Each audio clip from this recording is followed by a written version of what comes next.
Hello there, and welcome to part 2 of my conversation with Leeanne Gardner, who shared what happened to her when she lost her passion, when her beloved horse was sold by her parents when they divorced. It left a mark for years. I'm Maria Tomás-Keegan and your host of Tips for the Transition. Leeanne is co-author of an inspiring new book called From Resilience to Brilliance, and it'll be available on Amazon starting in early July. I'm delighted to share the inspiring stories of the women who co-authored this book, and Leeanne is one of them, because they help us to know we're not alone when life turns us upside down. Thanks, Leeanne, for joining me again and for sharing your story. Thank you. I am certain that you went through all kinds of emotional trauma when your parents made that decision to sell your horse, and it changed your life. You told us that. Mm-hmm. Would you tell us a bit more about what you felt and how you dealt with it and how you renewed your passion for horses? Sure. Emotions. Emotions are always so much fun when they bubble up. So at age 16, the first one, when I was told, when my dad said, I'm moving to California, we need to sell your horse. His name was Doobie. I didn't know what a Doobie was when I was 16. So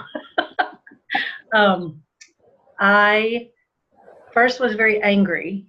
And my dad was very good at stuffing his emotions, I learned from him. Again, not the best trait. And then my mom, being Catholic, was you just kind of stuff your emotions. So I wasn't really raised where you talked about them openly. So I had to kind of just figure it out. So anger was my first emotion. How can you do this to me? You're divorcing. I was never home that much, so I don't remember that much, but I was always with the horses, so you're taking that one big thing away from me. So anger was probably the first thing that bubbled up, which was probably led by the grief, because it was, I'm losing my best friend, my boyfriend, and my life. So, I think the anger of betrayal probably, and a breach of trust. Who do I trust now? Because going through a divorce, as so many people have, especially at the age of 16, 17, it's such a pivotal point. And so now your whole foundation is rocked. And if you don't have a support system, which I didn't, because all my siblings were gone, and I was so much younger than most of them, I didn't have a really close relationship with it, really, other than my oldest sister, or my next older sister.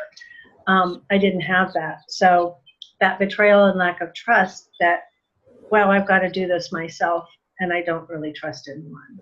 So, and apathetic. I think maybe when I talk about constructing that wall, it's like nothing else matters. I'm just going to kind of just turn myself gray. I don't care. I'm going to go through the motions. And I think maybe apathy is a really good word, as another self-protection for me.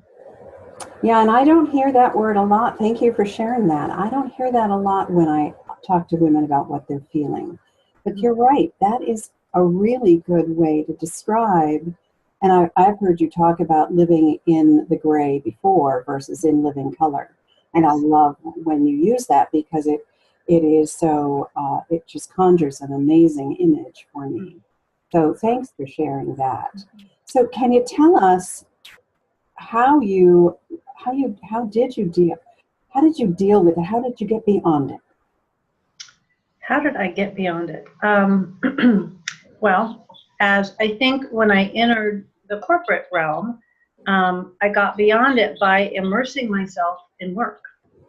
So again, I think that's something that so many women do is, okay, I'm dealing with this part, so how can I shut myself off from that and just focus and just get into my job or get into my career without understanding that it still has a total impact on who you are and what you're going through.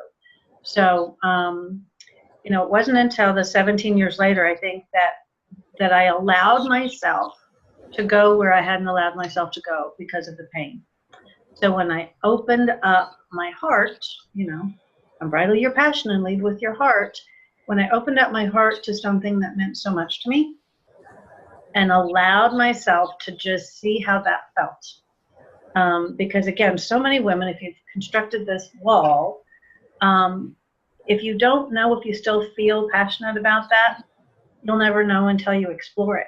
So for me, the horses absolutely were like, hello, where have you been? We welcome you back. I remember one time speaking, just a really quick story about this.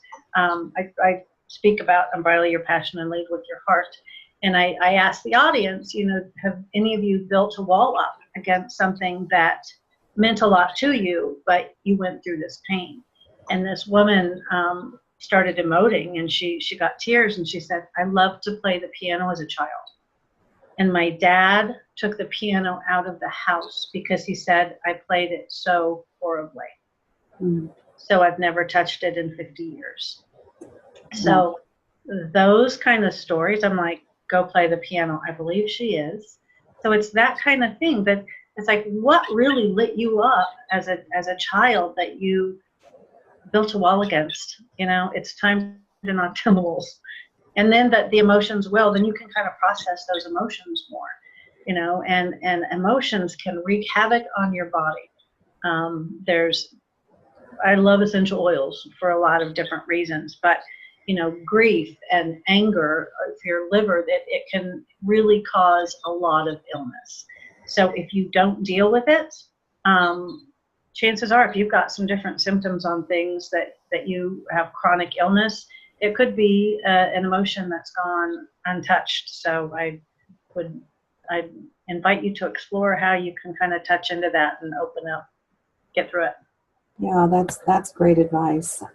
It's hard to do. It's scary. And I would recommend that you not try to do it alone. No. Because to reach out for some help with that, because it is it's a scary thing to think that I may have stuffed something so deeply and just gone through the motions. So, you know, I just keep going through the motions, right? Coping, surviving, doing fine.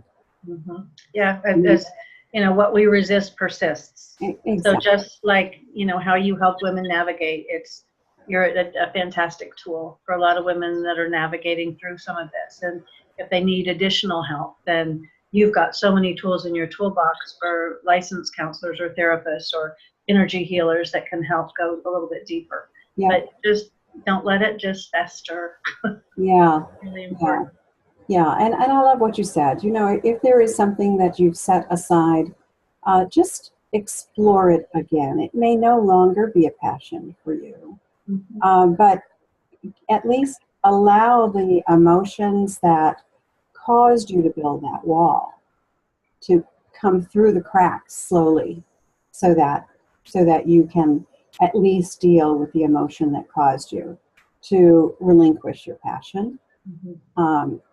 And see what happens, because I think that's when the magic starts to happen. Absolutely, and feel into it, because you'll know. Yes. If that little tingle of, oh my gosh, I really miss this, comes up, and you don't have to rush into it because you're dealing with a wall. Yeah. So, you know, be mindful, and, you know, or you can knock down the wall like I did and go get 7 horses at home and 2 with trainers. Go crazy. At the time I could afford that, but, you know, just explore it. Yeah. Life is too short not to. Life is too short to continue to go on and have those walls built up that you have no idea, that just chipping away at one of those walls really may be the key to more of a life balance for you. Yeah, I agree. I wish we could go deeper into this subject, because it is, and maybe we can in another interview, because I think it's fascinating. I'd love to learn more about what you do with horses. But we'll let our viewers contact you directly in our next episode. We'll tell them how. So in our wrap-up segment with Leeanne, She's going to share what she learned through this journey to find her passion again, so that she can help you do the same. So please stay tuned for tomorrow. Till then, I'm Maria Tomás-Keegan.